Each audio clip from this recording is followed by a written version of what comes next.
Hello, and welcome to a journey through the shadows and whispers of Japan's rich and enigmatic folklore.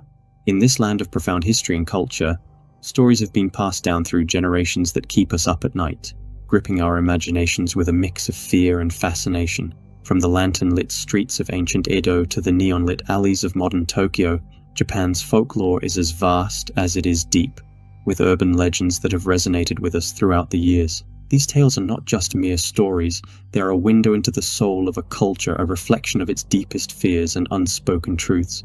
That is why I've decided to delve into this rich tapestry and compile the most horrifying Japanese urban legends in an iceberg format. Each tier we explore will take us deeper into the heart of Japan's most chilling tales, from the well-known specters that haunt popular culture to the obscure and forgotten phantoms lurking in the shadows. So, buckle up for this long and terrifying ride through the scary urban legends of Japan. But before we start, remember to subscribe and click the bell button to be notified of future videos exploring the unknown and the paranormal. As we stand at the threshold of the unknown, I invite you to join me in unraveling the hidden narratives that weave through the tapestry of Japan's folklore. Are you prepared to delve into the depths and reveal the secrets that have haunted generations? Let's begin.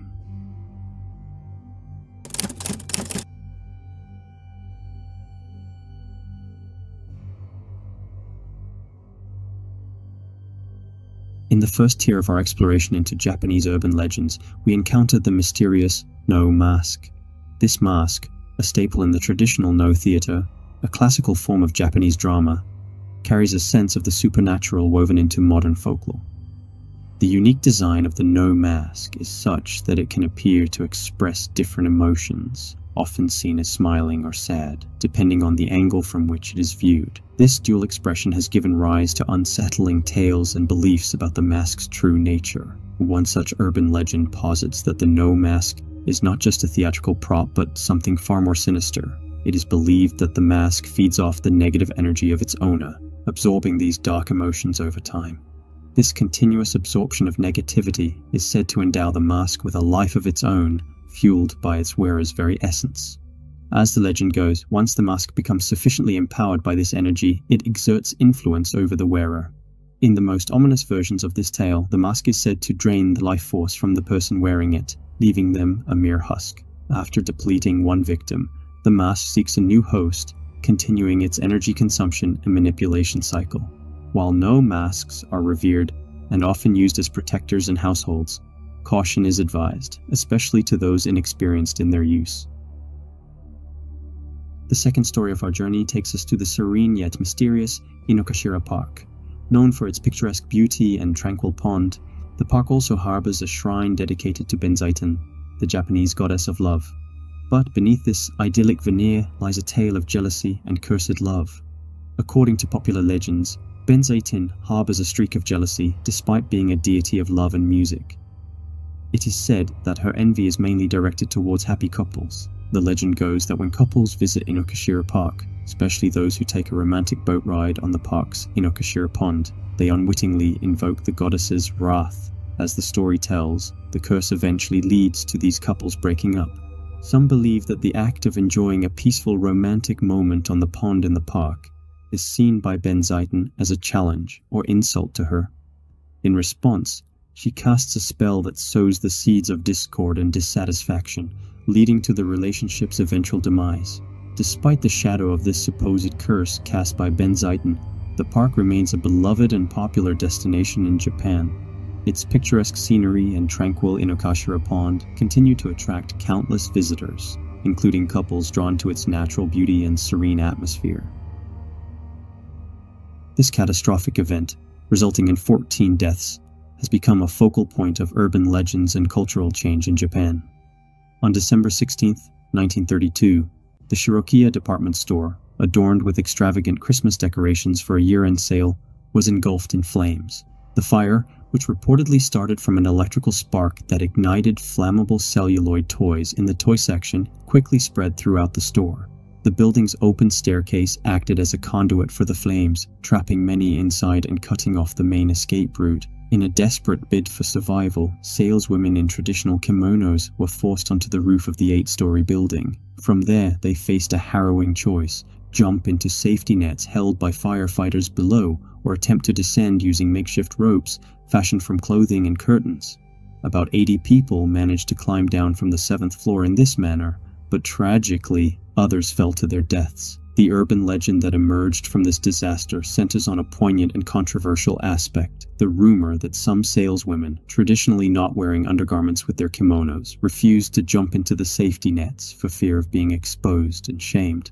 This story, which attracted international attention, has been widely circulated, leading to the belief that this incident catalyzed a change in Japanese fashion customs, particularly the trend toward wearing Western-style underwear. However, this narrative has been challenged by experts like Shoichi Inoue, a professor of Japanese customs and architecture.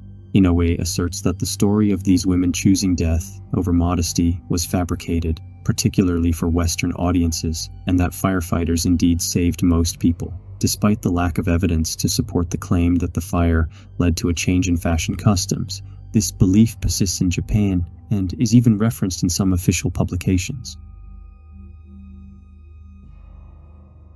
In Japanese urban legends, a tale intertwines the innocent with the sinister, revolving around Japan's beloved icon, Hello Kitty.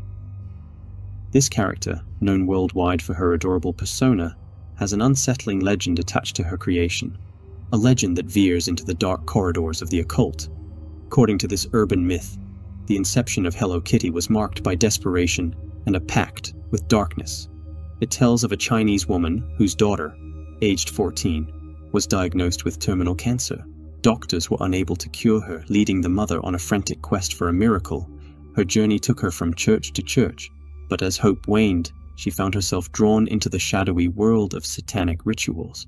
In her desperation, she supposedly made a pact with Satan, her daughter's recovery, in exchange for creating a cartoon character that would captivate children globally, a character that Satan intended to use as a tool for widespread devil worship. Thus, the mother fulfilled her ominous promise by creating Hello Kitty.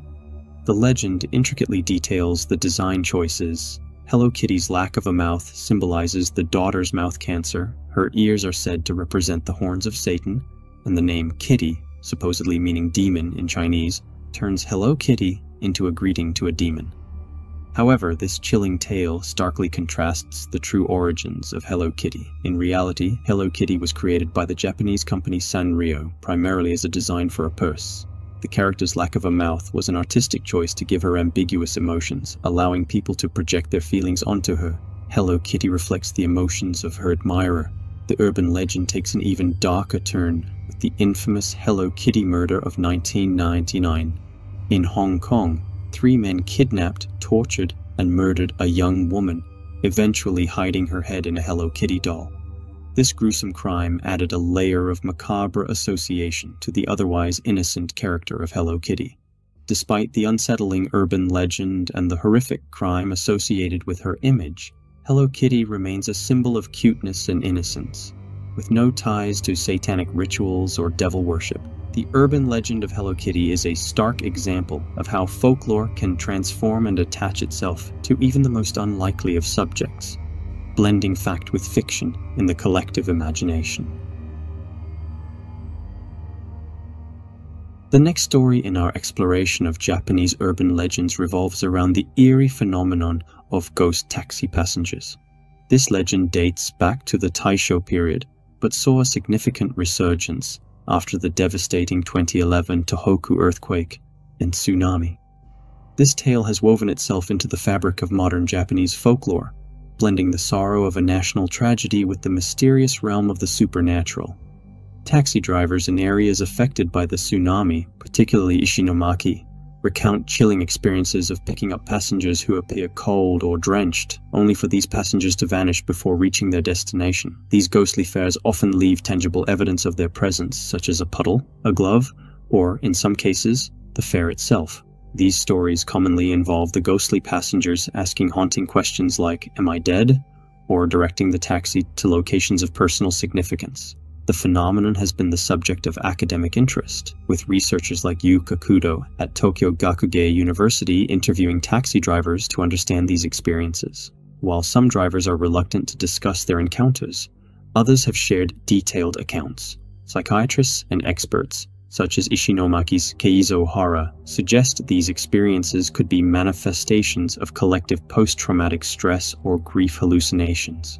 This urban legend resembles the Western myth of the vanishing hitchhiker, where a mysterious passenger disappears during a journey, often leaving behind an object or a chilling revelation.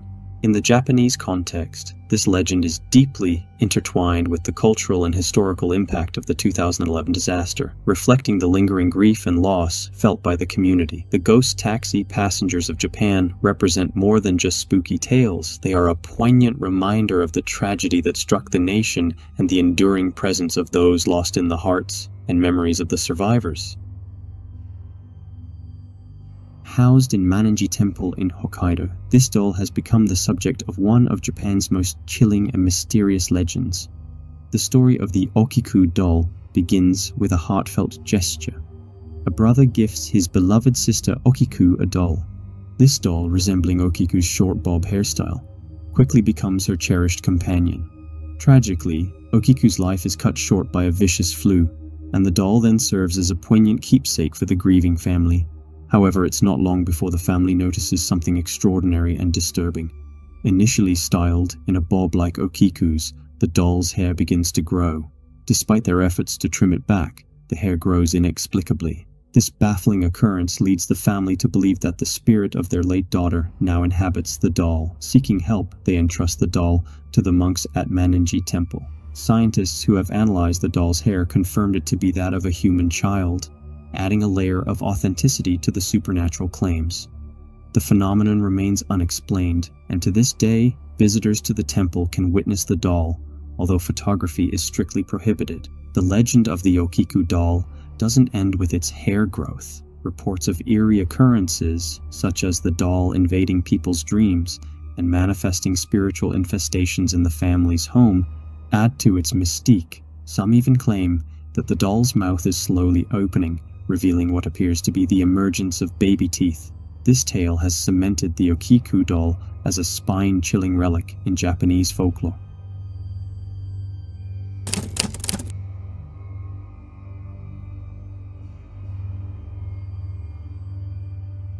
The first story in Tier 2 delves into the eerie, urban legend of the cursed Kleenex commercial, which has gained significant attention and popularity over the years. This legend centers around a series of Japanese commercials released by Kleenex in the 1980s, featuring a woman in a white dress, played by actress Keiko Matsuzaka, and a child dressed as a Japanese ogre or oni, set against the a cappella song "It's a Fine Day" by Jane. The unsettling nature of the commercial reportedly led to a flood of complaints, with viewers claiming it caused illnesses and night terrors. Some even believed the song's lyrics sounded like a German curse despite being in English. The legend spiraled into darker rumors, suggesting that all those involved in the commercial's production met tragic fates, including claims of the director dying in a car accident, the cameraman succumbing in a sauna, and Matsuzaka giving birth to a demon child or being institutionalized. 2006, the commercial resurfaced on YouTube, reigniting the legend and leading to various edited versions and online discussions about its supposed curse. Despite the widespread belief in the curse, investigations revealed that the legend is not based on truth. Keiko Matsuzaka is alive and well, and no evidence supports the claims of tragedy befalling the commercial's cast and crew. The cursed Kleenex commercial represents a fascinating case of an urban legend evolving with the advent of the internet and digital media. It demonstrates how modern folklore can blend truth, rumor, and digital culture elements to create a narrative that captivates the public's imagination, even when the reality is far less sinister. The chilling legend of Maruoka Castle, also known as the Mist Castle, intertwines the haunting tale of human sacrifice with ancient Japanese architectural practices. Central to this story is Oshizu, chosen as a hitobashira, a human pillar, to ensure the castle's construction and stability. Maruoka Castle, one of Japan's oldest, is located in Fukui Prefecture and was built around 1576 by Shibata Katsutoyo during the turbulent Sengoku period. Hitobashira, a practice dating back to at least 500 AD, involved burying living human beings within the foundations of significant structures like castles, bridges, and dams. This was believed to appease deities, protect against natural and man-made disasters, and strengthen the buildings. The notion that large constructions disturbed the land's feng shui, thereby inviting disaster, was prevalent, and Hitobashira was seen as a countermeasure. When the builders of Maruoka Castle faced insurmountable challenges with collapsing stone walls, they resorted to the ancient practice of Hitobashira. Oshizu, a poor one-eyed woman with 2 children, was chosen. In exchange for her sacrifice, she was promised that one of her children would be made a samurai, securing a better future for her offspring. As she was buried alive under the castle's pillars, her stoic acceptance of fate was driven by hope for her children's well-being. However, the promise was broken. Shibata Katsutoyo failed to honor his word, igniting Oshizu's spirit with resentment. Her ghost haunted Maruoka Castle, believed to cause the moat to overflow annually with the tears of Oshizu. To appease her spirit, a tomb was erected, and her story was immortalized in a poignant poem reflecting her sorrowful tears. Today, Maruoka Castle stands amidst the beauty of cherry blossoms, a stark contrast to its haunting origins. The castle, now part of Kasumigajo Park, is celebrated for its annual Cherry Blossom Festival, with thousands of paper lanterns illuminating the spring evenings. Whether the peaceful ambiance of the castle today is a testament to the appeased spirit of Oshizu or the result of architectural resilience, the story of the human pillars of Maruoka Castle remains a haunting reminder of a practice where human life intertwined with spiritual beliefs and architectural endeavors. A game with eerie parallels to the Ouija board, dating back to the Meiji period, this popular game involves summoning an animal spirit, Kokkuri-San, by using a simple set of tools: a piece of paper, a pen, a 10-yen coin, and a table. Players begin by writing yes and no on the paper, drawing a shrine gate between them, and then the Japanese alphabet and numbers beneath it. The ritual starts with 2 or 3 participants placing their index fingers on the 10-yen coin, calling for Kokkuri-San and asking questions. The spirit answers by moving the coin to spell out responses. There are rules to this game, emphasizing respect and caution.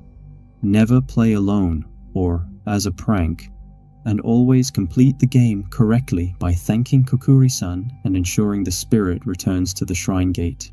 After the game, the paper must be torn into 48 pieces, and the coin must be spent within 3 days to avoid any lingering connection to the spirit. Kokkuri-San is believed to have originated from a form of table turning introduced by American sailors in 1884. Over time, it evolved, incorporating elements of Japanese folklore, such as the kitsune, fox, dog, and tanuki, raccoon dog. The game gained widespread popularity through its depiction in the 1970s manga Ushiro no Hyakutaro, leading to a surge in its play among school children. However, this popularity was not without its dark side, as rumors of mental distress and even hospitalizations began to circulate. The game has undergone various transformations, with the spirit being perceived as a dead child, an angel, or otherworldly beings. Regardless of the form, the consistent emphasis is on adhering to the rules. Failure to do so is said to bring curses or, in extreme cases, lead to tragic outcomes. As we delve into our journey, we encounter the tale of Oiwa, a figure who epitomizes the fearsome concept of an onryo. Oiwa's story is one of Japan's most famous ghost stories and a definitive example of an onryo, a type of vengeful spirit deeply ingrained in Japanese folklore. An onryo is a spirit fueled by vengeance, often arising from a tragic or violent death. These spirits are driven by a desire for retribution, not just against those who wronged them, but sometimes extending their wrath to the innocent. They are feared for their power to affect the physical world, causing harm and misfortune to the living. Oiwa's tale begins as a story of love and betrayal. Married to the deceitful samurai Yemon, her life takes a tragic turn when her husband, upon falling out of love with her, poisons Oiwa in an attempt to be with his new lover. However, the poison disfigures rather than kills her, and it is the despair and betrayal that lead to her demise. Upon her death, Oiwa transforms into an onryo, her spirit consumed with the desire for vengeance. The legend of Oiwa, as an onryo, is marked by harrowing incidents of supernatural retribution. Iemon, thinking he is free from Oiwa, is haunted by her disfigured image, leading him to mistakenly kill his new wife and father-in-law in a state of terror. The relentless haunting by Oiwa's spirit drives Iemon to the mountains, where he is eventually found and killed by Oiwa's brother, culminating in her revenge. This chilling tale is so deeply rooted in the cultural psyche that actors and production teams involved in reenacting the story often visit Oiwa's shrine to pay respects. This ritual is believed to be necessary to avoid attracting the curse associated with her tale, a powerful testament to the enduring fear of the onryo in Japanese folklore. This story introduces us to Kuchisake-Onna, the Slit-Mouthed Woman, a figure that has gained mainstream popularity over the years. Kuchisake-Onna is a malevolent spirit, or onryo, characterized by her mutilated mouth, which is slit from ear to ear. Cloaked in a mask or other face covering, Kuchisake-Onna often carries a sharp tool, such as a knife or a large pair of scissors. A chilling question marks her interactions with potential victims. Am I pretty? If the response is no, she attacks and kills the person with her weapon. If the answer is yes, she reveals her grotesque disfigurement and repeats the question. A second no or a reaction of fright results in death, while a second yes leads her to mutilate the victim's mouth to mirror her own. Surviving an encounter with Kuchisake-Onna involves outsmarting her, confusing her with an ambiguous answer about her appearance, distracting her with money or hard candy, or saying pomade 3 times are known methods to escape her wrath. The legend of Kuchisake-Onna dates back to Japan's Edo period, from the 17th to 19th centuries, but saw a resurgence in the 1970s.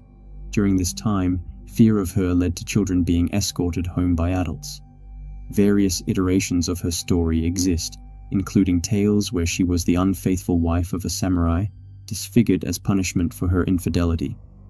Other versions suggest her mouth was mutilated due to jealousy or a medical procedure gone wrong. Kuchisake-Onna has become a significant figure in Japanese folklore and popular culture, appearing in films, manga, anime, and video games. Her story blends historical folklore and contemporary urban myth, embodying the timeless fear of the supernatural and the consequences of vanity and betrayal.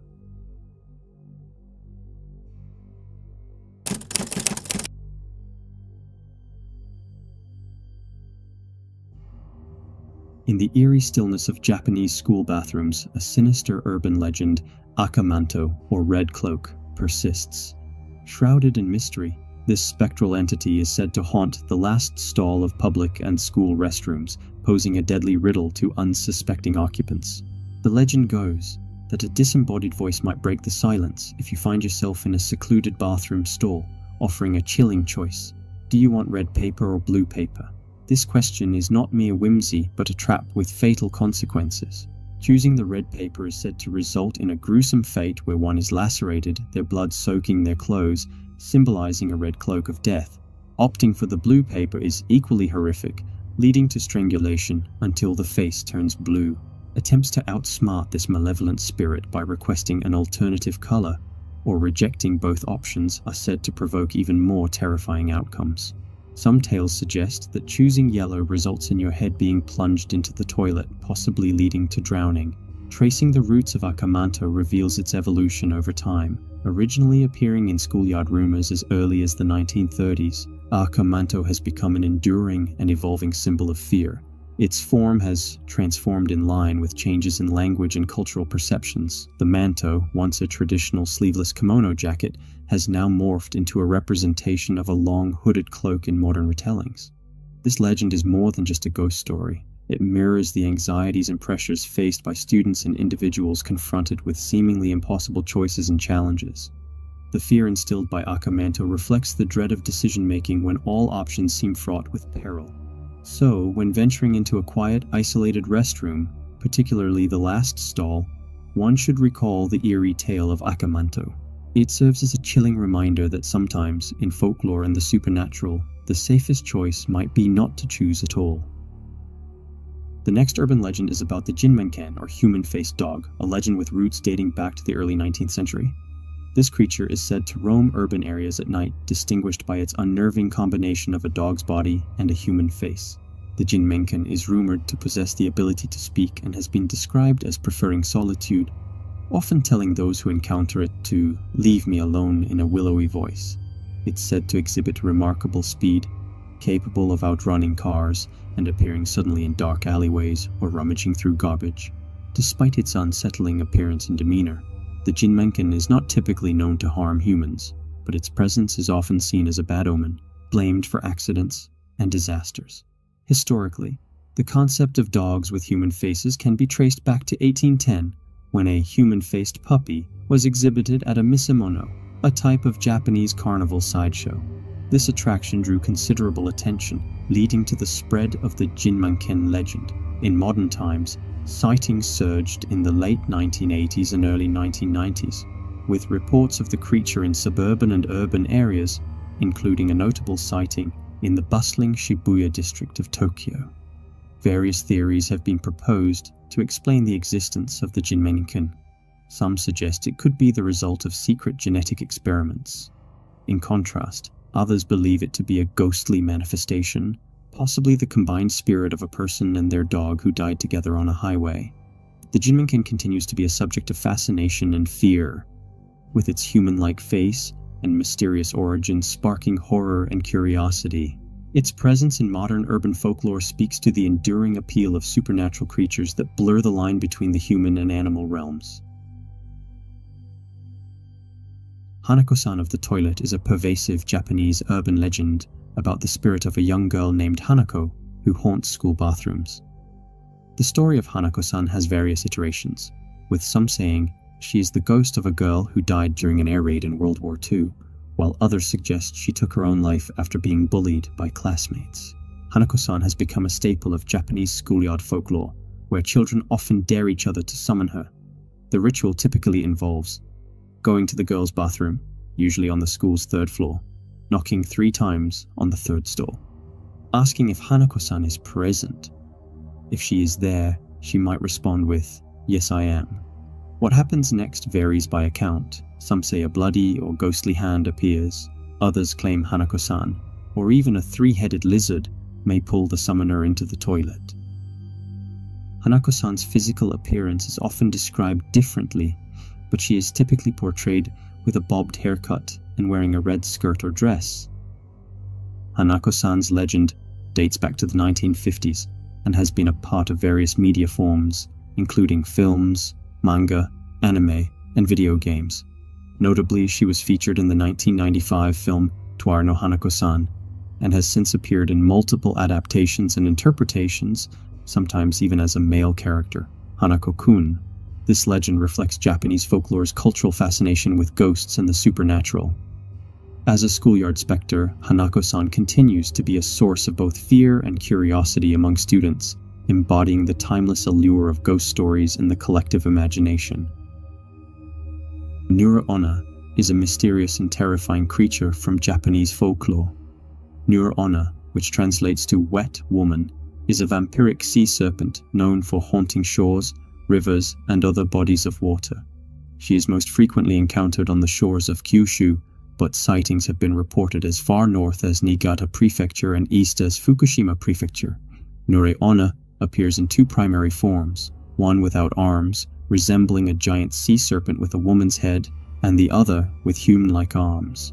Both variations have hideous, serpent-like faces, with features such as a forked tongue and long black hair that sticks to their wet bodies. This yokai uses trickery and guile rather than brute force to catch her prey. She often disguises herself as a distressed woman carrying a baby and seeks help from passers-by near water bodies. When an unsuspecting person agrees to hold her baby, the bundle becomes unbearably heavy, rendering the victim immobile and vulnerable to her attack. She then drains her victim's blood with her long serpentine tongue. Nure-Onna is known to cooperate with another creature called Ushi-Oni, sharing habitats and diet. While she can be ferocious, some stories depict Nure-Onna as simply seeking solitude, especially while washing her hair, and she reacts violently only when disturbed. The legend of Nure-Onna is a fascinating blend of horror and mythology, symbolizing the dangers lurking in secluded water bodies and the deceptive nature of appearances. It also reflects the rich tapestry of Japanese folklore, where creatures like Nure-Onna capture the imagination and evoke both fear and wonder. In the profound enigmatic realm of Japanese folklore, where shadows whisper and the unknown lurks, lies the legend of the Rokurokubi. By daylight, they are indistinguishable from ordinary women, their true nature cloaked in the mundane. But as dusk falls and the world drifts into the arms of night, these seemingly ordinary beings undergo a haunting transformation, revealing a secret cursed to them by the misdeeds of their past or those of their kin.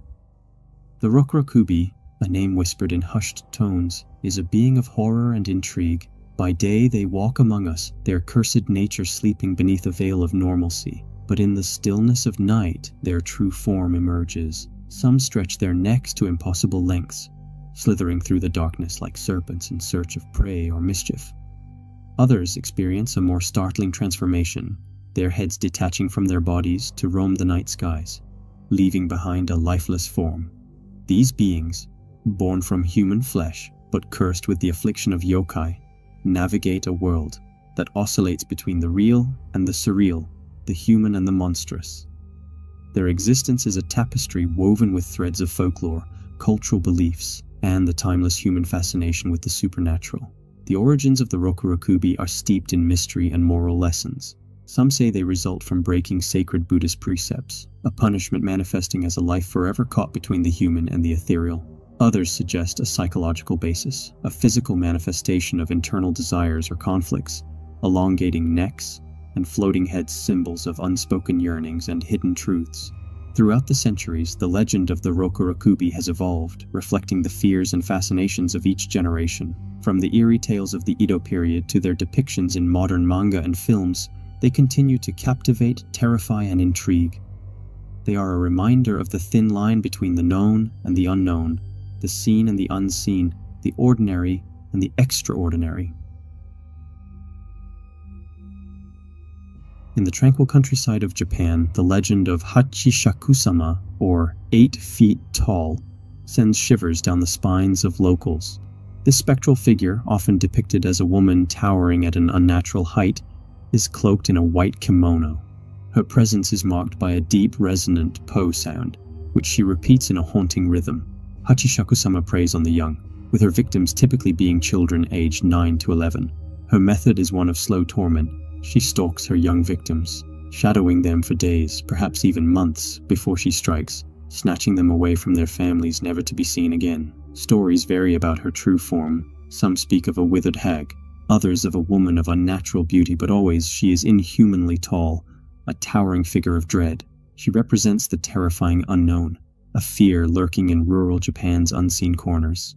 The tale of Hachishaku-sama, like many yokai stories, is rooted in ancient traditions and fears. She resembles the vengeful female ghosts of Japanese folklore, whose pale faces and dark hair have inspired countless horror tales. Her affinity for children is particularly unsettling, preying on their innocence and vulnerability. The lore of Hachishaku-sama is not just a figment of imagination or a tale passed down through generations. There have been real-life encounters that lend a chilling credence to her existence. Individuals in rural Japanese communities have reported seeing a towering figure in white. These real-life sightings have only served to reinforce the legend of Hachishaku-sama, making her more than just a myth. She represents a primal fear, an embodiment of the unknown lurking in rural Japan's shadows. In the shadowy corners of Japan's bustling cities, a spine-chilling legend whispers through the streets, sending shivers down the spines of those who hear it. The tale of Teke-Teke, a tormented spirit seeking vengeance, lingers in the minds of many, a haunting reminder of the tragic fate that befell an unfortunate woman. Teke-Teke is no ordinary ghost. She's a manifestation of terror, her upper body eerily beautiful, yet grotesquely incomplete. Driven by her rage, she roams the land, a dreadful sight to behold. Her movements are unnatural, her hands contorted into claw-like appendages, scraping against the ground as she propels herself forward in a nightmarish, spider-like crawl. The chilling sound of her hands striking the ground, Teke-Teke-Teke, becomes her haunting signature, a harbinger of doom for those unlucky to cross her path. Before the infamous Teke-Teke captured the fearful imaginations of Japan, there existed a haunting legend, a spectral tale that not only predates but also serves as the eerie blueprint for the Teke-Teke story. This is the forgotten tale of Kashima Reiko, a vengeful spirit whose sorrowful narrative shares chilling parallels with the more widely known Teke-Teke. In the heart of Hokkaido, Japan, the tragic story of Kashima Reiko unfolded a narrative of despair and relentless vengeance. Like Teke-Teke, Kashima was a victim of unbearable cruelty. As a teenager, she was the target of relentless bullying, a source of amusement for her heartless peers. This constant torment led to a horrifying incident at a train station, a place that would become the tragic stage of her demise. Kashima's bullies orchestrated a cruel act that sealed her fate on a day marked by malice. As she walked along the train station platform, they pushed her, sending her stumbling onto the tracks where a train mercilessly severed her body in half. Her spirit, unable to find peace, rose from the depths of tragedy and transformed into a vengeful entity fueled by the injustice and pain of her untimely death. Like the Teke-Teke, the ghost of Kashima, Reiko is said to haunt railway stations, her presence announced by the unnerving sound of her dragging upper body, the Teke-Teke of bone against concrete. But Kashima's spirit sought more than to instill terror. She yearned for retribution against those who wronged her. As the story goes, 3 days after her death, the very bullies who caused her demise encountered her wrath. They were found at the train station, lifeless, their bodies a gruesome reflection of Kashima's fate. Since then, it is said that Kashima roams, her spectral form a harbinger of doom to those resembling her tormentors. Kashima Reiko confronts her victims with a chilling question about the whereabouts of her missing legs. The only safe response to this eerie inquiry is on the Meishin Expressway. However, even this correct answer leads to a further test. She then probes, "Who told you this?" To which the only safe reply is Kashima Reiko. But the spectral encounter doesn't end there. She may ask, "Do you know my name?" A direct response with Kashima Reiko is risky as it triggers her wrath. The only way to escape unharmed is to answer Mask Death Demon, reflecting the hidden meaning behind her name. Ki for mask, Shi for death, and Ma for demon. Kashima Reiko's tale is not just a ghost story. It is a sad reminder of the consequences of cruelty and the depths of despair that can birth such chilling legends. Her story, mirroring the Teke-Teke legend, is a dark testament to the enduring power of vengeful spirits in Japanese folklore. Her spirit lingers in the shadows of train stations, a tragic figure forever searching for justice in the afterlife.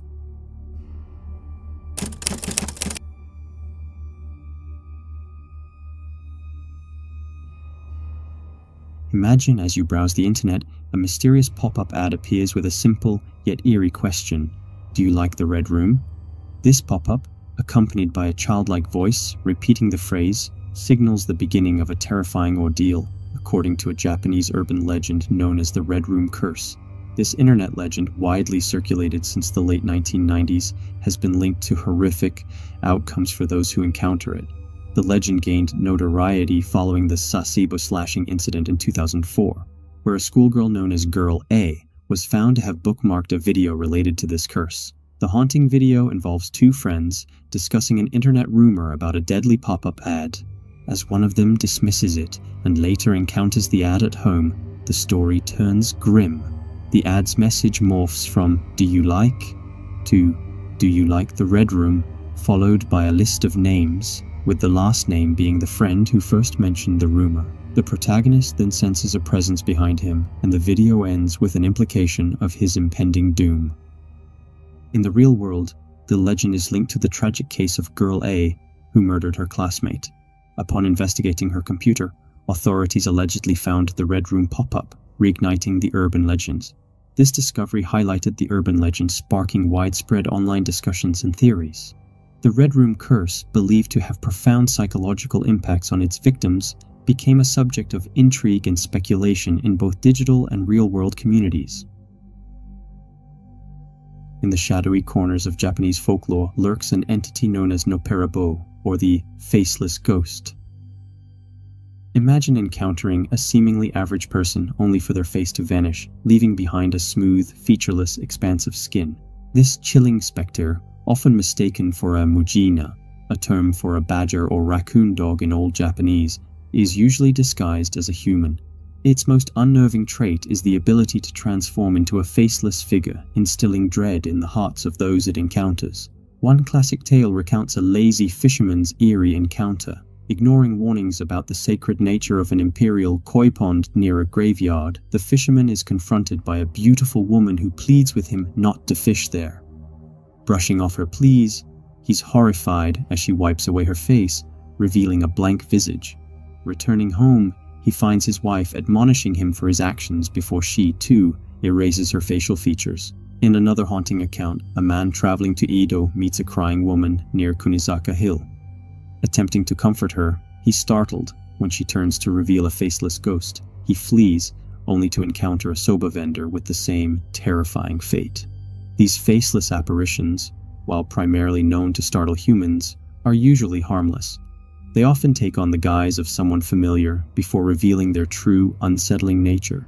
Their stories, prevalent in Japanese folklore, have even been reported in more recent times in places like Hawaii, where a supposed mujina sighting at a drive-in theater in 1959 left a witness in a state of shock.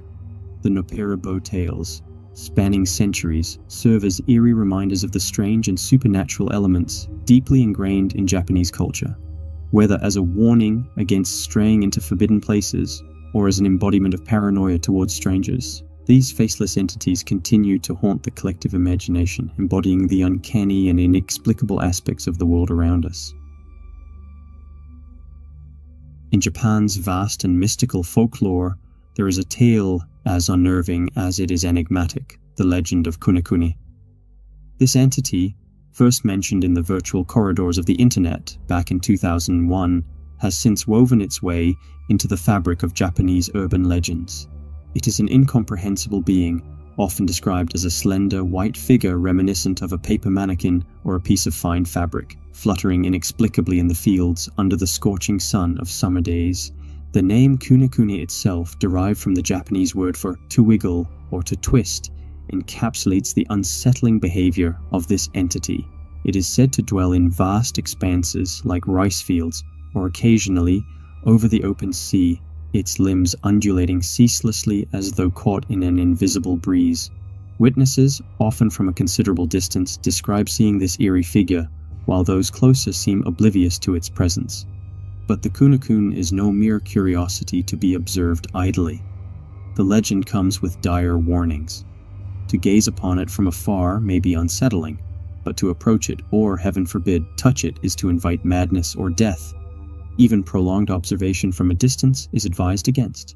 The Kunekune, it seems, is content to exist in its enigmatic realm, only interacting with those who dare to venture too close. The origins of Kunekune are rooted in the early days of the internet, creation born from the collective imagination of netizens on 2chan, a Japanese online forum. These stories, often written in the first person to lend an air of authenticity, speak of personal encounters with this unfathomable entity. But as the tale spread, the initial disclaimers of fictionality faded away, leaving only the haunting narrative. Several theories have been proposed to explain the sightings of Kunekune. Some suggest it is a misinterpretation of scarecrows found in Japanese fields, while others posit it could be a manifestation of traditional snake worship or a deity. Still, others argue it could be hallucinations induced by heat stroke on sweltering summer days. The Kunekune remains an elusive and chilling part of Japanese folklore, a reminder of the thin veil between the known and the unknown, and the dangers that lurk when curiosity overcomes caution.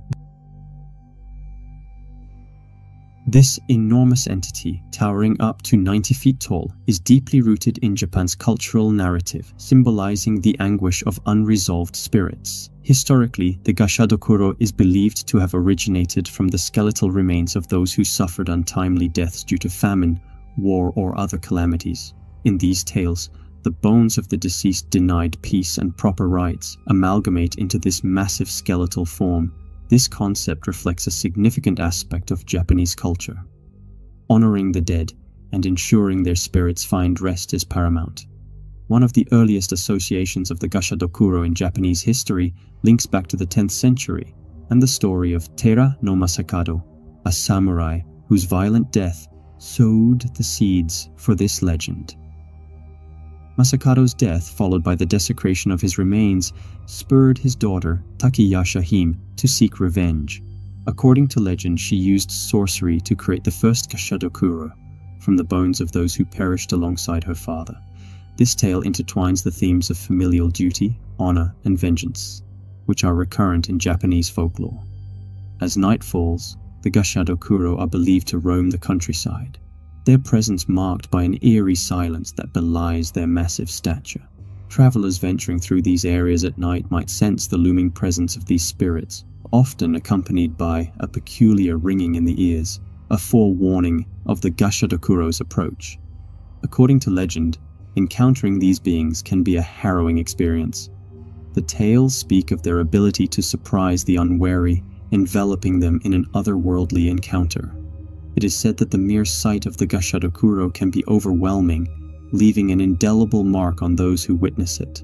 One distinctive characteristic of these spectral giants is the sound they are rumored to make, a subtle gachi-gachi noise reminiscent of teeth grinding together.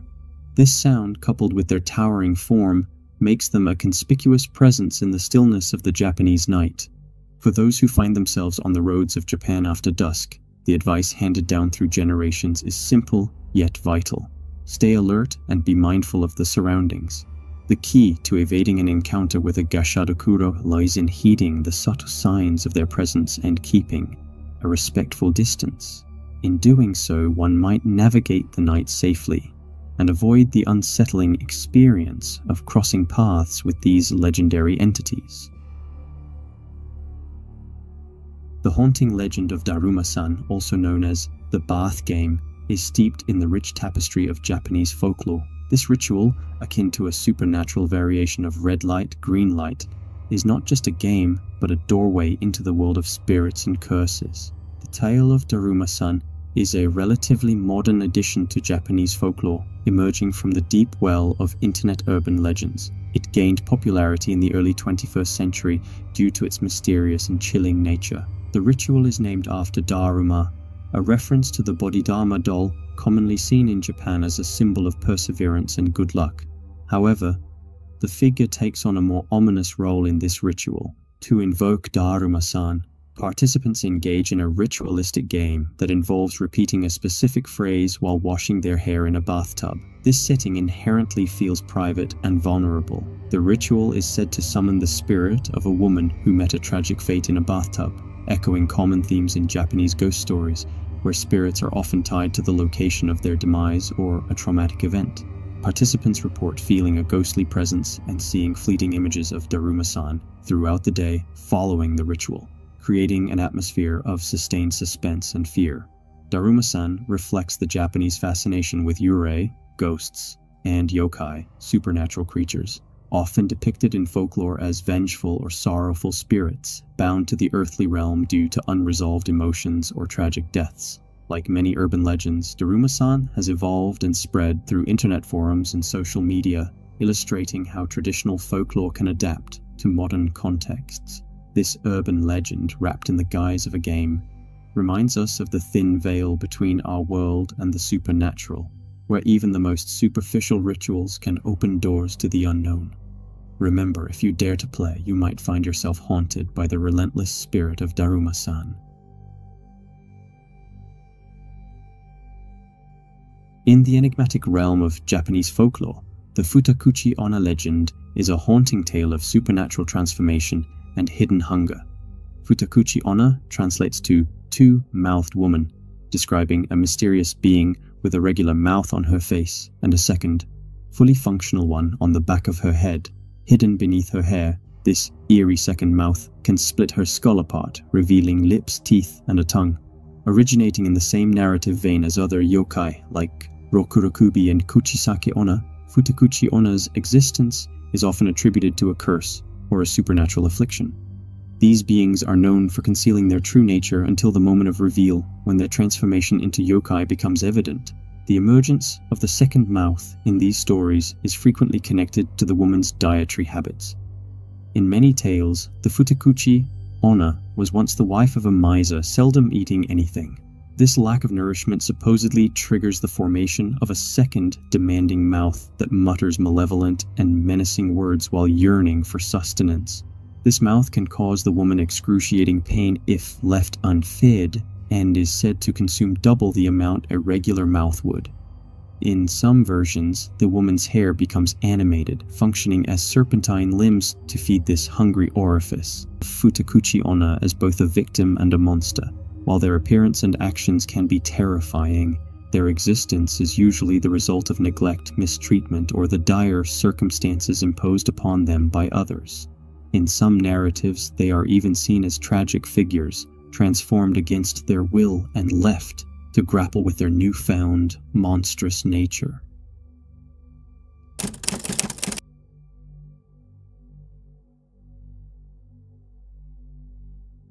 A relatively recent addition stands out in the intriguing and often eerie world of Japanese folklore, the Bag Woman. This enigmatic figure, known for her distinctive appearance with a shopping bag over her head. The Bag Woman is typically seen in parks late at night. She is characterized by her plain attire, consisting of a skirt and the peculiar shopping bag that covers her head. This bag isn't just an ordinary one. It's adorned with strange geometric patterns that resemble eyes from afar, though their true nature becomes apparent only upon closer inspection. Some speculate these designs might be secret Freemason symbols, but the true meaning remains a mystery. There's an ambiguity surrounding the Bag Woman's true identity. Is she a woman, as her skirt and shaved legs suggest? Or could she be the Bagman, given her muscular physique?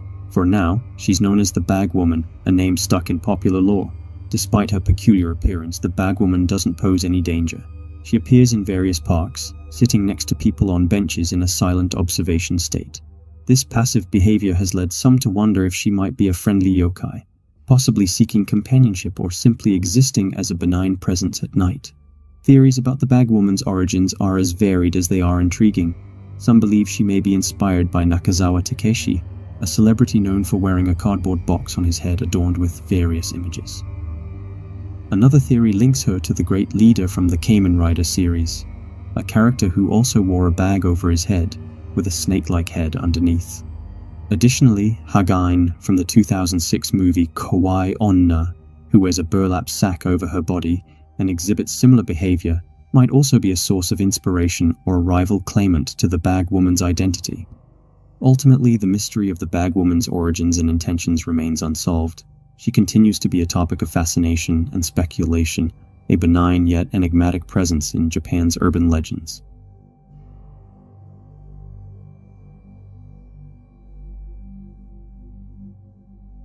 The tale of Cowhead, also known as Gozu, is a Japanese urban legend wrapped in an aura of mystery and terror. It's said to be an incomprehensibly horrifying story, so intense that its full version has been lost over time, with only fragments surviving. These remnants can instill immense fear in those who encounter them. In the modern retelling, the story often centers around a school teacher and his students on a bus trip. To entertain his students, the teacher decides to narrate the infamous Cowhead story. Despite the children's desperate pleas for him to stop, the teacher, as if possessed, continues with the tale. The outcome is disturbing. The bus crashes and the children are found in a state of shock, with the teacher having no recollection of the event. The story of Cowhead originates from a time of famine in a little village. The villagers, driven by hunger, commit a heinous act upon a mysterious figure, a being with the head of a cow and the body of a man who wanders into their village. The aftermath of this gruesome act is a curse that brings untold horrors upon the town. Disclaimer: the following retells a part of the urban legend Gozu, or Cowhead. This story is steeped in myth and is considered a part of folklore. It is said that those who hear or read this tale may become cursed. Reading or listening to a part of this story has been said to have claimed the lives of many victims. Please skip ahead if you prefer not to engage with potentially disturbing content.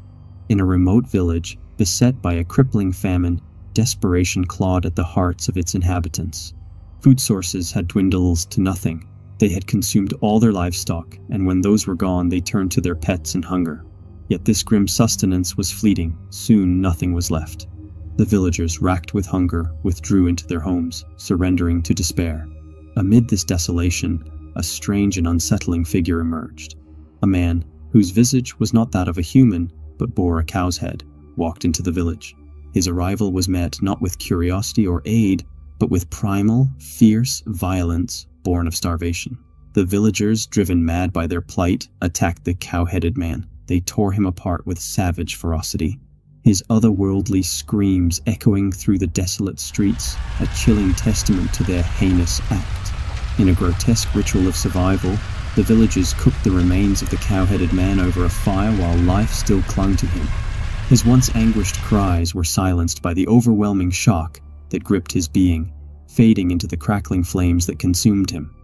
In desperation, the villagers consumed him, but their relief was short-lived. Despite their dreadful feast, death from starvation claimed them all in the end. Years later, archaeologists unearthed the chilling remnants of this forgotten village. Among the bones of the starved villagers, they found the peculiar remains, a body with the head of a cow. This enigmatic discovery posed more questions than answers. Some believe that rather than succumbing to starvation, a few villagers may have wandered off to die elsewhere carrying the tale of the cow-headed man. This story would transcend time, morphing into the legend known as Gozu. The story has been linked to distressing incidents in real-life accounts, suggesting a profound psychological impact on those who hear it. Even in its incomplete form, the legend of Cowhead continues to be a source of intrigue and fear, its complete narrative forever lost, leaving only a trail of terror in its wake. In the shadowy whispers of urban legends, a tale from Japan tugs at the heartstrings and sends shivers down the spine. It's the story of Hikiko-San, a young girl whose life was marred by the cruelty of those around her. This tale, while haunting, serves as a poignant reminder of the deep scars left by bullying and abuse. Hikiko-San was not fortunate in her family life.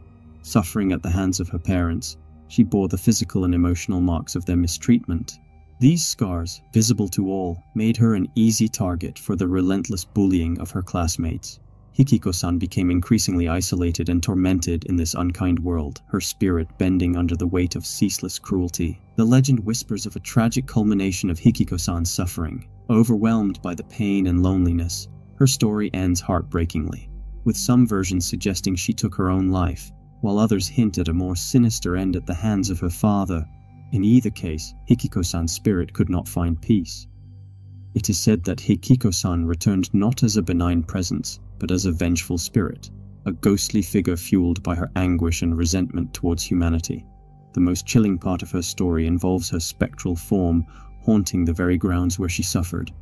In the dead of night, she is said to have been seen dragging the lifeless body of a former tormentor, a stark reminder of her unresolved anguish. This tale has darker twist, with rumors of Hikiko-San's wrath extending to her entire school. She would manifest in a terrifying form, exacting her revenge on those who had wronged her. The school, stained by these horrific events, would eventually become a lonely, abandoned place, a silent testament to the consequences of unchecked cruelty. But Hikiko-San's story, as harrowing as it is more than just a tale of terror. It's a sad narrative that highlights the profound impacts of bullying and abuse. In the chilling annals of Japanese folklore and urban legends, there exists a game that transcends the boundaries of the natural and supernatural realms. This game, known as Hitori Kakurenbo, or hide and seek alone, is not a mere child's play but a ritual steeped in darkness and danger. It's a cursed game, a dance with the unseen, and a journey into the depths of fear. Hitori Kakurenbo is a modern twist on a traditional game, morphing the innocent hide-and-seek into a terrifying encounter with the otherworldly. This ritual is not for the faint-hearted. It's an adult version of hide-and-seek, where the seeker is no ordinary human, but a ghost, a spirit summoned from the beyond. The game's origins can be traced back to an age-old practice in Japan, used for communicating with roaming spirits. Similar to the Indonesian ritual of Jelangkung, Hitori Kakurenbo uses a doll as a medium instead of a human body. But this game carries a more sinister tone. Once a benign plaything, the doll becomes an animate object, moving on its own, emitting sounds that chill the bones. Many believe that Hitori Kakurenbo is a ritual to summon an evil spirit into one's home. The nature of the spirit varies. Some say it's the devil, others a trapped earthly spirit, or even the soul of someone harboring a grudge against the player. The rules of the game are specific and daunting. 1. Prepare a doll, red thread, nail clippings or drops of blood, a sharp object like a knife, rice, salt water, and an empty house. 2. Cut open the doll, replace its stuffing with rice and your nail clippings or blood, then sew it back up with red thread, symbolizing human veins. 3. Fill a bathtub with water, submerge the doll, and declare yourself the seeker. 4. Hide in complete darkness, with all doors and windows sealed, and lights off except for a static-filled TV screen.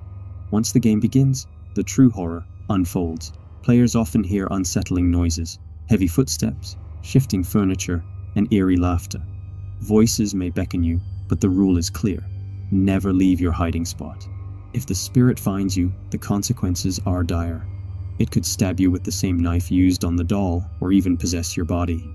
To end the game, you must find the no-animate doll, which often moves from its original place, and douse it with salt water while declaring victory. The doll must then be destroyed by fire to break the ritual's hold. But beware, for ending the game does not guarantee safety. There are accounts of players disappearing, haunted relentlessly by the spirit, or experiencing unexplained phenomena. This game is a blend of Western voodoo and Japanese curse, a dangerous foray into a realm best left unexplored.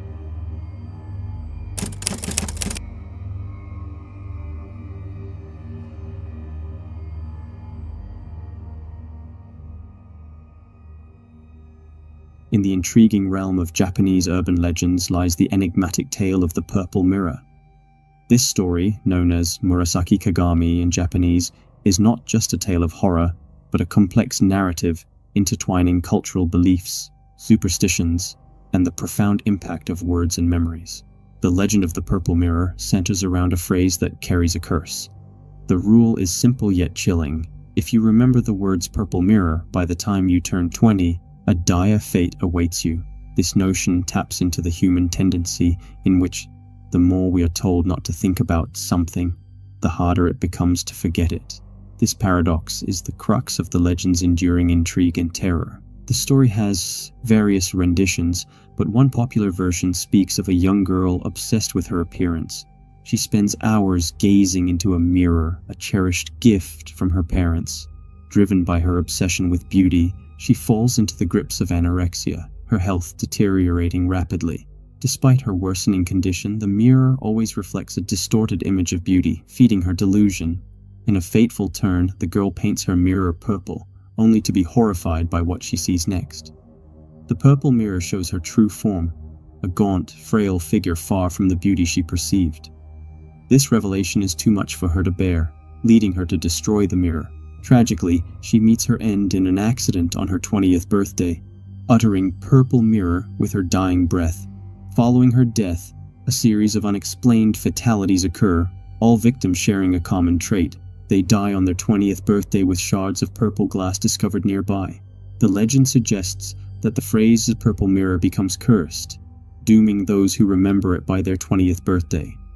The legend exemplifies the power of words and thoughts, and the human propensity for curiosity and fear. Over time, the story has evolved, with variations adding different layers and interpretations. Some versions link the curse to failed relationships or unexplained supernatural events, while others focus on the mental and physical consequences of vanity and obsession. In the labyrinth of Japanese folklore lurks a spine-chilling entity known as Tsukima-Onna, or the Gap Girl. This malevolent yokai embodies the primal fear of the unseen, residing in the most unassuming of places, the narrow spaces within one's own home.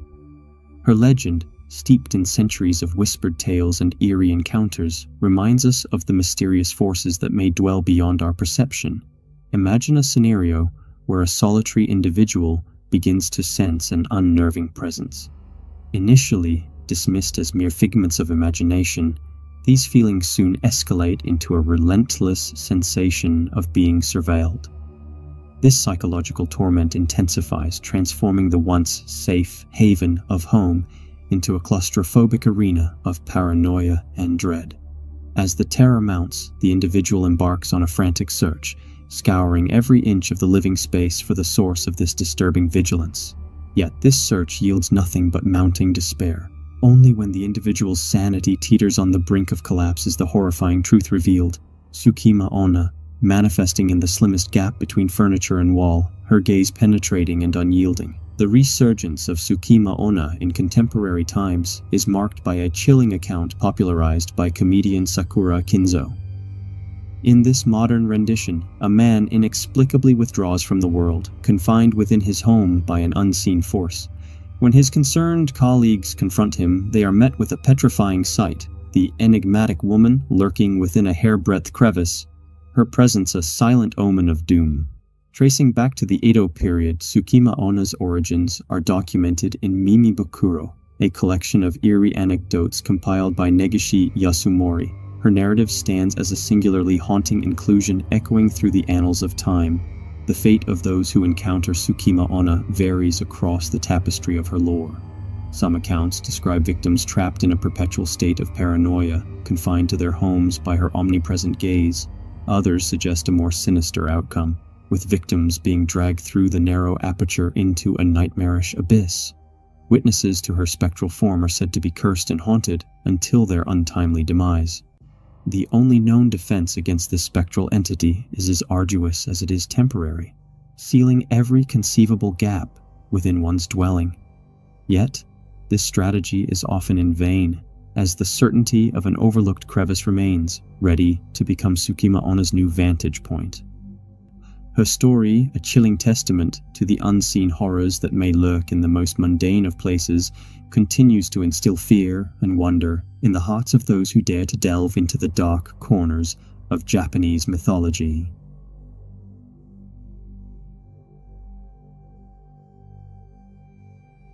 In the intriguing world of Japanese urban legends, a tale has woven itself into the fabric of schoolyard folklore. This is the story of Murasaki Baba, or the Purple Old Lady, a spectral figure reputed to haunt the girls' toilets at Takatori Elementary School in Fukuoka, Japan. The legend narrates that if a student enters the bathroom alone, they might encounter Murasaki Baba, who demands to see something purple. The ghost purportedly chops them into 4 pieces if the student fails to present a purple item. In some versions of the tale, Murasaki Baba is said to attack her victims, removing their livers. However, uttering Murasaki or purple 3 times in succession is believed to dispel her. The legend describes her as an old woman with waist-length hair, dressed in a purple kimono, with purple lipstick and long menacing nails used to scratch her victims. In some variations, she is known to grab the feet of unsuspecting children or emerge from mirrors in school toilets. One account from Tokyo tells of her springing from a hole in the toilet when paper is torn. The origins of this legend are rooted in a story from the Tokyo suburbs. An old man recounts the tale of a poor girl with only one old kimono. Accused of theft by the townspeople, she lived her life stigmatized and died a lonely death. As with many urban legends, the story of Murasaki Baba has evolved, taking on different forms and interpretations as it passes from generation to generation. As she is sometimes called, the Purple Granny remains a staple of school ghost stories in Japan, a haunting reminder of the country's rich folklore tradition and storytelling's enduring power. In the haunting realm of Japanese folklore, there exists a chilling tale of the face Powder Hag, known in native lore as Oshiroi Baba. This demonic entity preys on the vanity and innocence of young girls, luring them with the promise of enhanced beauty through her special white face powder. Her story is a grim reminder of the perils that can lurk behind seemingly benign offers. Oshiroi Baba, with her own face grotesquely caked in layers of white makeup, embodies the traditional Japanese standard of beauty that equates fairness with attractiveness. She emerges on cold, lonely nights, her presence marked by an eerie aura. Approaching pretty young girls, she entices them with her special face powder, proclaiming its magical ability to enhance their beauty. However, the allure of this promise is a nefarious trap. When the white powder makes contact with their skin, the girls experience an excruciating burning sensation. In a horrifying turn of events, their skin begins to peel away, their flesh decays rapidly, and soon all that remains is a hideous, exposed skull. This gruesome transformation is the true horror behind Oshiribaba's face powder. Her intentions remain shrouded in mystery, adding to the terror of her legend. She's not just a demon of physical mutilation, but also a symbol of the destructive power of deceit and the perils of superficial pursuits.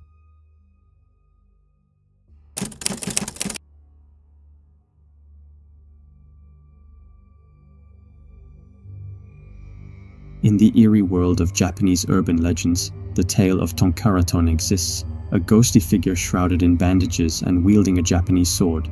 This spectral entity, known for its haunting presence, emerges in the quiet of the evening, targeting those walking home after school. The story of Tonkaraton intertwines the mystical with the macabre, creating a chilling narrative that lingers in the minds of those who hear it.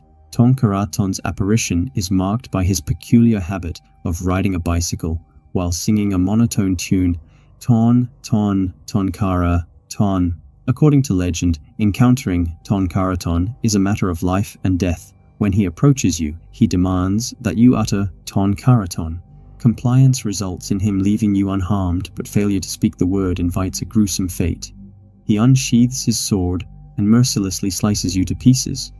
Those who fall victim to Tonkaraton's blade are said to become one of him, wrapped entirely in bandages. This legend carries a cautionary note. One must never say Tonkaraton unless prompted by the ghost himself. Unwarranted use of his name is a deadly transgression, met with swift and violent retribution. The legend became particularly poignant following an incident involving a young boy. Having had a fateful encounter with Tonkaraton, this boy managed to survive by adhering to the ghost's command to utter Tonkaraton. His initial encounter left him unscathed, and he returned home, a living testament to the legend's reality. However, the boy's brush with the supernatural only fueled his curiosity and skepticism. Determined to prove the existence of Tonkaraton to his friends, who doubted his encounter, he armed himself with a camera and set out to capture the ghost. He planned to revisit the spot of the initial encounter and provoke Tonkaraton into appearing. In his quest for proof, the boy disregarded the crucial rule of the legend, never to say Tonkaraton unless instructed by the ghost himself. Driven by impatience and a sense of disbelief, he began chanting the ghost's name, breaking the unspoken pact of their previous meeting. This reckless act was a grave misstep, violating the ghost's ominous warning. Tonkaraton, summoned by the boy's chants, materialized not with the previous demand, but with swift vengeance. The boy's premature invocation of the ghost's name was met with a brutal response. Tonkaraton, true to his legend, decapitated the boy in an instant. The boy's tragic end served as a grim reminder of the consequences of tempting fate and disrespecting the supernatural entities of folklore.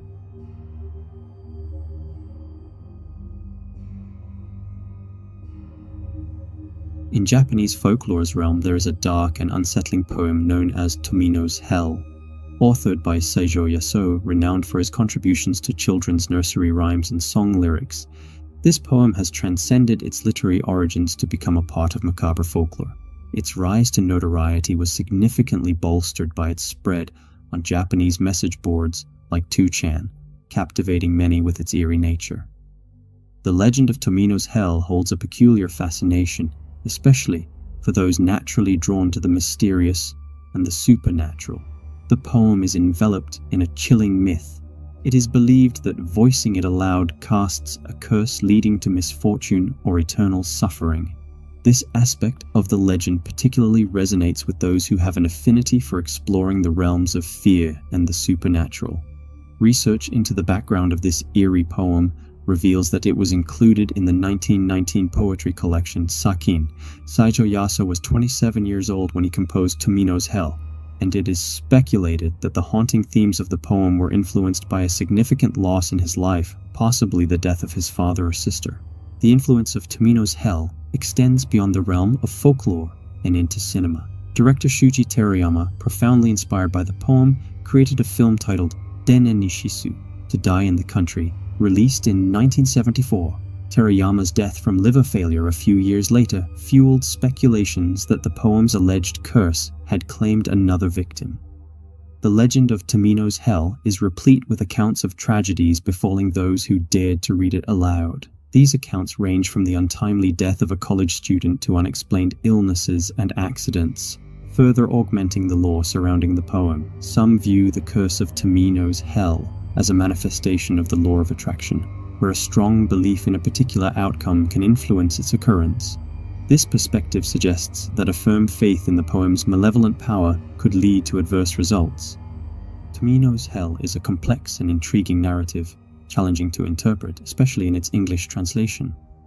The poem makes multiple references to Tomino's sisters, but needs more clarity on their roles or the dynamics of their relationship.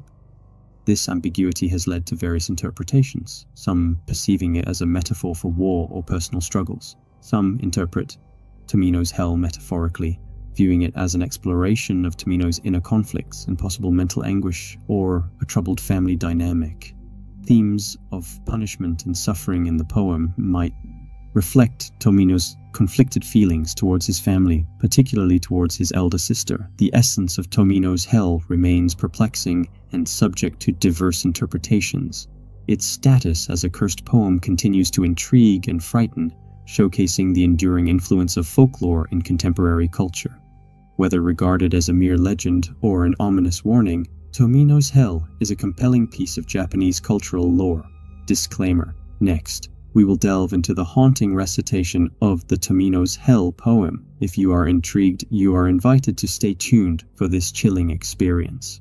However, for those who may be sensitive to such content or prefer to avoid potential exposure to the poem's alleged curse, this is a respectful suggestion to skip ahead. Listener discretion is advised. 姉は血を吐く、妹は気吐く、可愛い富の頭を吐く。一人地獄に落ちゆく富の、地獄暗闇花も泣き。鞭で叩くは富のの姉か、鞭の主草が気にかかる。叩けや叩きやれ、叩かずとても、無限地獄は一つ道。暗い地獄へ案内を頼む。金の羊に、ウグイスに、川の袋にいくらほど入れよ。無限地獄の旅支度。春が来てその林に谷に、暗い地獄谷七曲がり。かごにゃウグイス、車にゃ羊、かわいい富のの目にゃ涙。泣けよウグイス、林の雨に、妹恋しと声限り。泣けば小玉が地獄に響き、狐ボタンの花が咲く。地獄七山七谷巡る、かわいい富のの一人旅。地獄ござらばもてきてたもれ、針の山の留め針を、赤い留め針立てにはささぬ、かわいい富のの目印に。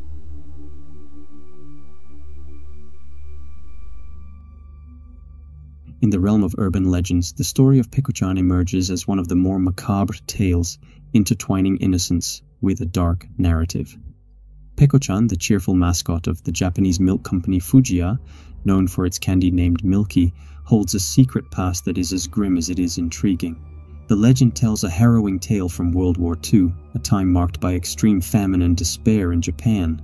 Peko-Chan, with her chubby cheeks, pigtails, and a bright red ribbon, embodies the image of a happy young girl. However, according to the urban myth, the inspiration for Peko-Chan came from the tragic story of a young girl, merely 6 years old, who suffered immensely during the war. The legend describes a time when food was scarce, forcing the girl and her mother to survive on grass, roots, and muddy water. Driven by desperation and maternal love, the mother made a horrifying sacrifice. She cut off a part of her arm to feed her starving daughter. Peko, having never tasted anything but the most basic sustenance, found the taste unforgettable. In a chilling twist of fate, the legend states that Peko-Chan murdered and cannibalized her mother, driven by an insatiable hunger and the taste of human flesh.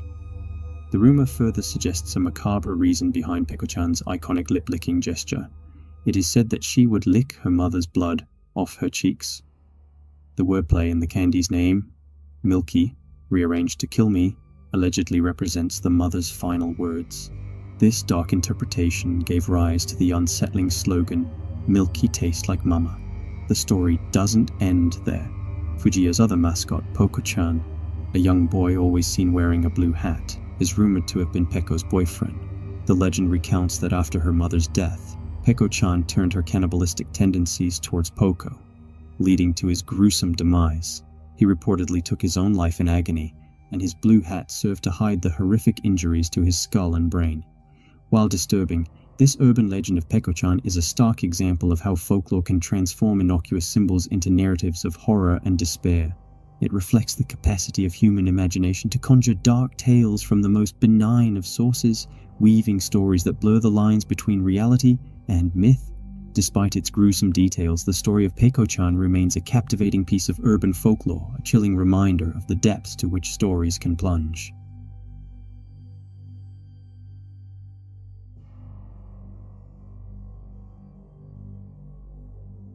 In the intriguing realm of Japanese urban legends lies a chilling story known as Dream School. This legend centers around a school, seemingly ordinary by day, but it transforms into a labyrinthine maze of terror by night.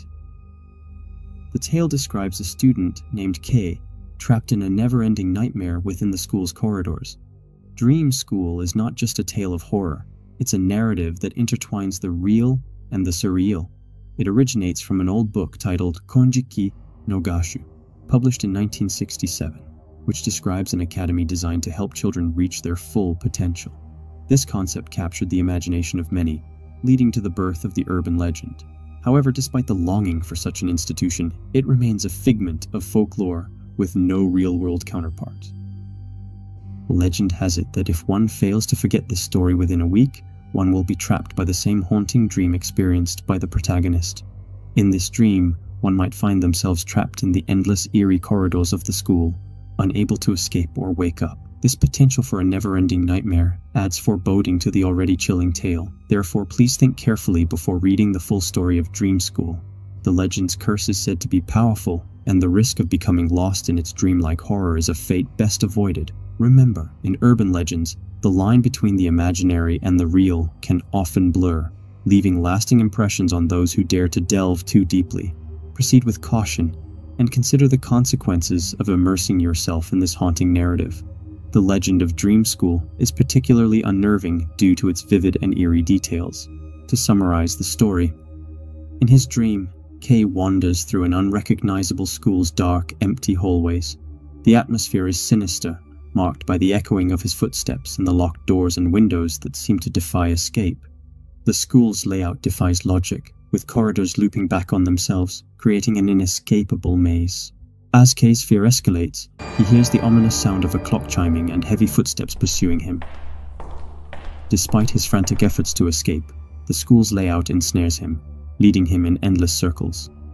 Desperation sets in as he realizes that the corridors and stairways lead him nowhere but back to the start. The legend reaches its horrifying climax when Kei, driven by the need to escape, finds himself in a classroom marked 108. His search for the key to the emergency exit becomes a frantic race against time as the pounding on the classroom door grows louder. The climax is a scene of macabre dance, where dismembered students twist and turn in a grotesque ballet. While the legend of Dream School continues to captivate and terrify, it is essential to note that copies of the story are circulating online. However, those who come across it should heed a crucial warning. This is a cursed story, and it is advised to approach it cautiously.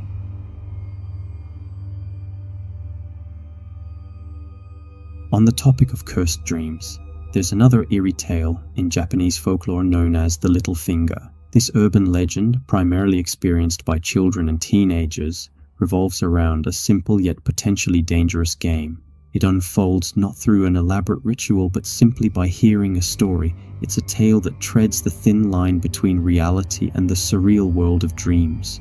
The legend centers around a dream so vivid and compelling that it leaves a lasting impact on its hearer. In this dream, you find yourself near a riverbank, enveloped in a dense, mysterious fog. Amidst this unsettling scene, an old woman appears, searching frantically near a gate. She's engrossed in rummaging through the tall grass, her actions tinged with desperation. Upon being asked about her search, the old woman reveals a startling detail. She's looking for her missing little finger. As she extends her left hand, the absence of her little finger becomes alarmingly apparent. She then requests your help in her search. The dream binds you to a single response. Yes, The quest for the little finger begins, carrying a grave implication. Failure to find the missing finger means you will remain trapped in this dream, unable to awaken to reality.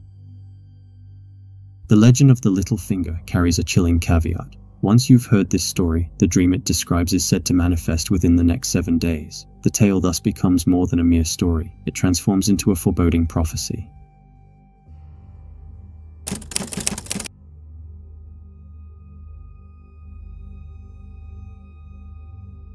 In the shadowy annals of Japanese folklore, there lies a deeply disturbing and ancient curse known as Inugami, a practice so sinister that it was banned during the Heian period, which spanned from 794 to 1185 AD.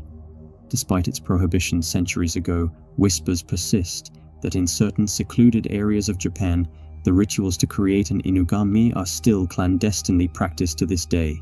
A stark warning accompanies the tale of Inugami.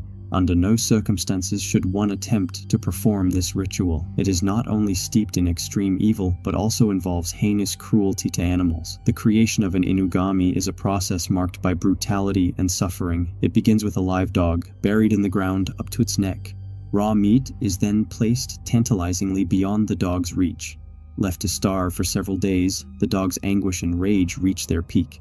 In this state of utter desperation, the dog's head is severed with a Japanese sword, and in a final, frenzied act, the head is said to fly off, clamping its teeth onto the food. The severed head is subsequently buried at a busy crossroads, where the constant footfall of people amplifies the dog's grudge. Later, the head is exhumed and incinerated until only the skull remains. The skull is then enshrined in a bowl and worshipped with a reverence akin to that of a deity.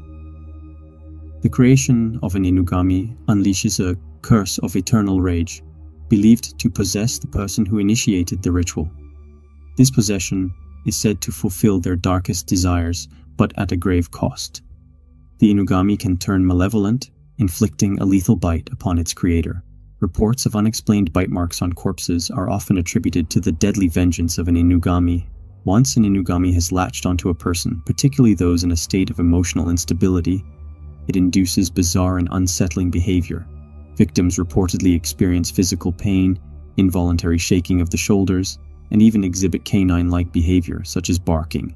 The curse of the Inugami is not easily escaped.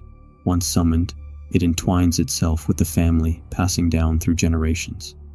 Families afflicted by this curse are known as Inugami Mochi, forever bound to the vengeful spirit they conjured.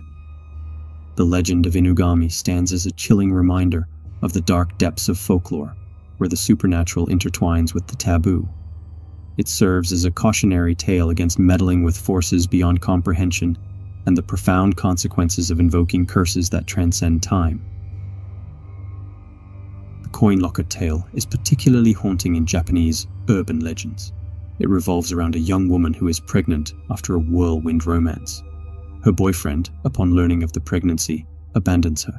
In a society where family support is crucial, her predicament becomes even more dire as she realizes she has no one to turn to. In her desperation, the young woman conceals her pregnancy, wearing baggy clothes to hide the growing life within her. She endures the 9 months in solitude, ultimately giving birth to her child in the quiet of her home. The next day, with a heavy heart, she places her newborn in one of the coin lockers at the central train station. Whispering apologies to her crying baby, she closes the locker and walks away.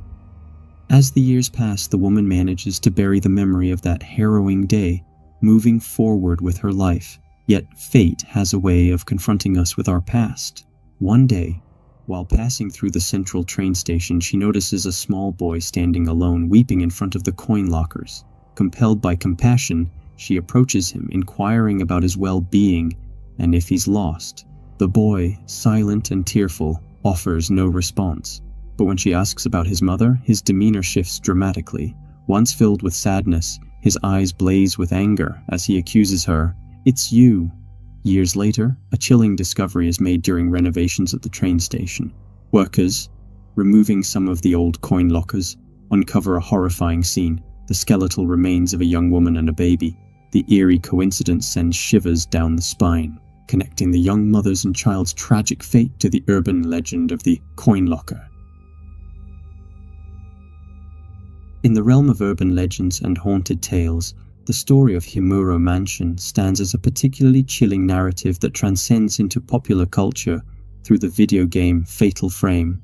Based on a story claimed to be true, the mansion has become an iconic symbol of horror, its actual location a mystery that many have sought but none have found. Himuro Mansion, a large traditional Japanese house, is said to be nestled in a rocky area on the outskirts of Tokyo. It gained notoriety as the site of the most horrific mass murder in Japanese history, a dark event intertwined with the ancient and forbidden practices of the Himuro family. This family is rumored to have been practitioners of long outlawed Shinto rituals, the most ominous of which was the strangling ritual. This ritual, performed every 50 years, was believed to protect the family from bad karma. At the heart of this ritual was the selection of a baby girl from within the family, raised in isolation from the world to preserve her purity. When the time came, she would be taken to a shrine in the mansion's courtyard, bound by ropes to her neck, arms, and legs. In a brutal act, oxen would pull these ropes in opposite directions, dismembering her body. The bloodied ropes would then be used to seal a portal in the courtyard, warding off bad karma for another half-century. Tragedy struck when one chosen girl saw a young boy from a mansion window and fell in love, a disastrous turn for a ritual that required her to be untouched by worldly influences. Her impure blood and spirit led to the ritual's catastrophic failure. In a frenzy of fear and desperation, the head of the Himuro family embarked on a murderous spree, slaughtering every member of the family with a katana before taking his own life. The massacre left the mansion stained with the blood of the innocent and the echoes of their screams. For decades, the neighboring village kept the story of Himuro Mansion hidden, but eerie phenomena and ghostly sightings have plagued the property. Bloody handprints on the walls, spectral figures in daylight and darkness, and a repetition of the ritual by the vengeful spirits of the murdered family are said to occur, targeting those who dare enter the mansion. Many who have ventured into the mansion have been found dead or gruesomely dismembered in the tunnels beneath it. If the legends hold any truth, the Himuro Mansion is not just a haunted house but a nexus of ancient curses and unspeakable horrors, making it one of the most terrifying places in Japan. Its story, a blend of history and folklore, continues to haunt the imagination, a chilling reminder of the darkness that lurks in the corners of the past. In the tapestry of Japanese folklore, nestled among eerie and supernatural tales, lies the Licca-Chan doll's legend. Like the Western Barbie doll, this seemingly innocent plaything harbors a dark secret in its lore. It's a story that weaves childhood whimsy with the shadowy threads of a curse, creating a chilling narrative that has resonated through the years. The tale begins with the Licca-Chan doll, a beloved toy among Japanese children, so popular that its manufacturers even established a hotline for children to talk to Licca-Chan. However, this innocent interaction took a sinister turn as rumors began to circulate. Children claimed that Licca-Chan was uttering ominous threats over the phone, saying, "I'm coming to your house to kill you." This eerie twist gave birth to an urban legend that has chilled the spine of many. The core of this legend revolves around a young girl who finds her old Licca-Chan doll while tidying her room. Having outgrown the doll, she disposes of it without a second thought. However, this simple act of discarding the doll triggers a series of terrifying events woven with the threads of the supernatural. After moving to a new city, the girl receives phone calls from a voice claiming to be Licca-Chan, each marking the doll's ominous approach to her new home. From being abandoned at the rubbish dump to lurking outside her house, the calls escalate the girl's terror to a crescendo when she hears, "I'm right behind you." But the tale takes a darker turn with the story of the three-legged Licca-Chan dolls. Due to a manufacturing error, a batch of these dolls was released with an extra limb. Though most were recalled, a few found their way into the public domain, becoming the center of numerous horrifying anecdotes. One such account describes a woman finding a three-legged doll in a public restroom, only to be haunted by its whispers claiming to be cursed. In one harrowing account, a Licca-Chan doll, distinguished by a third leg grotesquely fashioned from human flesh, becomes the protagonist of its own horror story. This doll, imbued with a sinister life of its own, is said to speak in a haunting voice, relentlessly seeking the original owner of its human leg. The very idea of a child's toy searching for the owner of a part of its body conjures images of a twisted, nightmarish world where the boundaries between the living and the inanimate blur.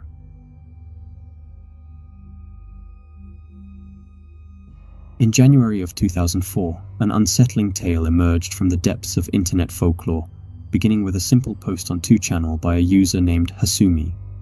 This account, shared in the thread "Post about strange occurrences around you, thread 26, narrates a surreal and haunting experience that defies explanation. Hasumi's ordeal began on a routine commute. This journey took an eerie turn as she was in a train carriage filled with sleeping passengers, hurtling towards an unknown destination. The train did not stop at familiar stations, and attempts to reach the conductor or driver were futile. An hour into this bewildering journey, the train passed through what would later be known as the Izanuki Tunnel, halting at a mysterious station called Kisaragi. Surrounded by an unnerving silence and without any GPS signal, Hasumi turned to the 2chan community for guidance. Shockingly, no record of Kisaragi Station could be found online, and she was advised to leave the station immediately. Outside, the situation grew more bizarre. Struggling to find a taxi and unable to inform her parents of her location, Hasumi was advised to report herself as lost. However, this attempt led to an accusation of lying by the emergency responder. As the night wore on, Hasumi described a chilling scene, bells ringing from the station and a drum beat intensifying, akin to a festival rhythm, yet the location remained eerily unidentifiable.